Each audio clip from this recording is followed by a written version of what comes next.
Halo sahabat channel bisnis retail community, halo sahabat retail, sahabat toko kelontong, sahabat toko sembako, dimanapun kalian berada. Terima kasih sudah klik channel ini. Salam kenal dari saya Mika. Nah teman-teman, ini aku baru tutup toko dan udah lama tidak upload konten video ya, tidak upload konten ke channel ini dikarenakan kesibukan. Nah di video kali ini aku akan sharing 5 kesalahan yang sering dilakukan oleh pemilik toko kelontong pemula.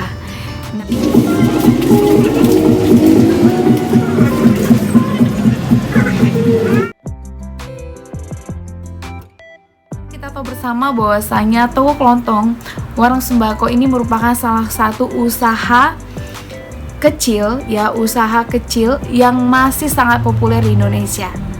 Nah, jadi masih banyak sekali peminatnya, orang yang mau berusaha untuk toko kelontong, toko sembako. Nah, terlihat dari setiap gang kita pasti menemui adanya toko kelontong.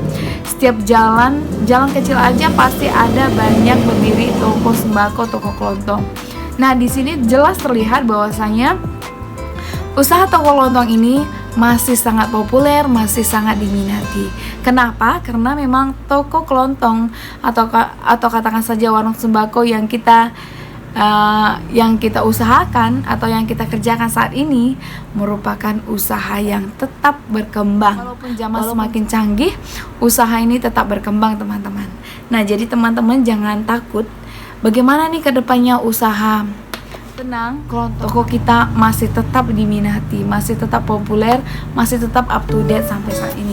Jadi teman-teman, supaya toko kita tetap bisa berkembang, ya, terkhusus buat teman-teman yang pemilik baru memulai usaha ini, baru menggeluti usaha toko kelontong ini, jangan sampai melakukan 5 kesalahan ini. Kesalahan yang pertama adalah salah menentukan harga. Nah, di sini bisa memberikan harga yang kemurahan ataupun memberikan harga yang kemahalan. Nah, tanpa dipungkiri, memberikan harga yang murah ini merupakan salah satu strategi yang baik.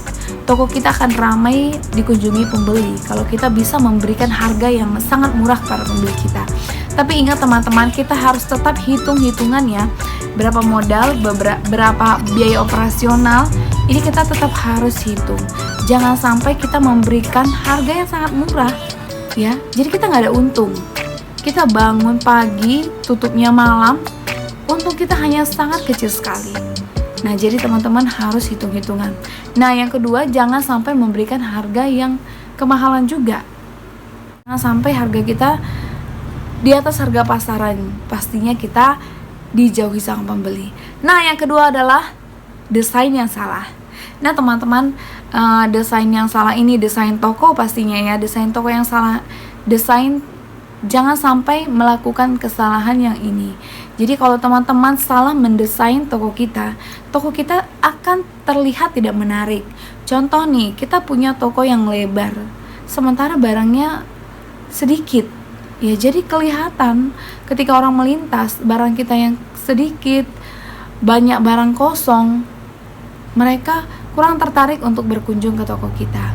Nah, ada baiknya, saran saya, lebih baik kita menggunakan ukuran toko yang kecil tetapi barang kita kelihatan padat. Nah, kalau barang kita kelihatan padat, jualan dagangan kita ramai, ya, kesannya padat, orang-orang akan tertarik berkunjung ke toko kita. Nah, kesan yang mereka dapatkan, toko kita lengkap dan barangnya itu baru. Nah, jadi yang utama di sini penampilan toko kita itu terlihat padat dan ramai. Kesalahan yang ketiga adalah salah memilih agen atau supplier. Jadi agen atau supplier ini adalah pemasok barang-barang ke toko kita. Nah, jangan sampai teman-teman karena kita itu toko pemula, mereka seenaknya memberikan harga kepada kita. Atau distributor yang ada yang mengcover di sekitar tempat kita berjualan. Biasanya tuh Indofood, ada Indomarko, ada Ensepal. Itu harga mereka itu lebih terstandar dari perusahaan. Jadi jangan sampai teman-teman menjadi korban dari pemasok-pemasok yang tidak bertanggung jawab. Jadi kalau kita mendapat harga yang mahal dari agen, otomatis kita pasti jual juga harganya pasti sedikit lebih mahal dari pasaran. Nah, teman-teman, kesalahan yang keempat adalah salah menentukan lokasi. Nah, teman-teman, salah menentukan lokasi ini adalah kesalahan yang fatal menurut saya. Karena ketika kita salah menentukan lokasi, apalagi buat teman-teman yang pemula di toko kelontong ini, kita akan mati sendiri, teman-teman. Contoh nih, misal ya, teman-teman buka usaha toko kelontong, sementara di sekitaran itu sudah berdiri minimarket yang memang besar, atau sudah berdiri grosiran yang menjual eceran juga. Nah, otomatis kita kalah saing ya. Jadi teman-teman harus riset, harus juga survei dulu toko-toko apa saja yang berdiri di situ, masyarakatnya seperti apa. Jadi supaya teman-teman tidak salah dalam mendirikan usaha. Karena untuk mendirikan usaha ini, apalagi kita itu sewa ya, sewa tempat itu harus perencanaan benar-benar matang supaya kita tidak salah mengambil langkah. Kesalahan yang kelima adalah pembukuan yang tidak jelas. Jadi untuk sebuah usaha, sekecil apapun usaha kalian, kita harus buat pembukuannya.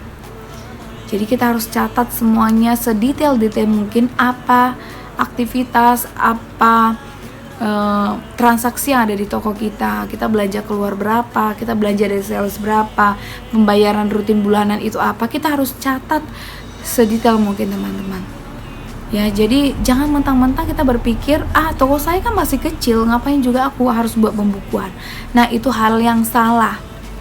Ya, bagaimana kita bisa membangun usaha yang lebih besar lagi, sementara untuk yang kecil aja kita nggak bisa tanggung jawab dengan baik gitu. Nah, buat pembukuan sebaik mungkin, walaupun toko kita masih kecil. Karena dengan mencatatkan itu beda sekali lah, teman-teman. Apalagi otak kita itu seiring bertambahnya usia, kita itu pasti nggak ingat semuanya. Jadi ada baiknya kita catat semuanya, apa-apa saja yang kita belanjakan, apa-apa saja yang kita bayar ke sales atau barang-barang BS. Bahkan saya sering sekali lupa loh, saya sudah serahkan tuh barang BS ke sales, tapi karena nggak catat itu dulu, karena nggak catat, lupa komplainnya. Nah, ruginya pasti di kita kan. Jangan salah, teman-teman, sering sekali sales itu begitu nagih, mereka tidak serahkan bon fakturator. Nah, teman-teman, demikian dulu 5 kesalahan dari pengusaha toko kelontong pemula yang harus kalian perhatikan. Jangan sampai kalian melakukan 5 kesalahan ini, supaya dengan kita bijak menanganinya, kita bisa membangun usaha kita lebih baik lagi. Oke, terima kasih buat teman-teman yang sudah saksikan video ini. Salam sukses buat kita semua. Bye-bye.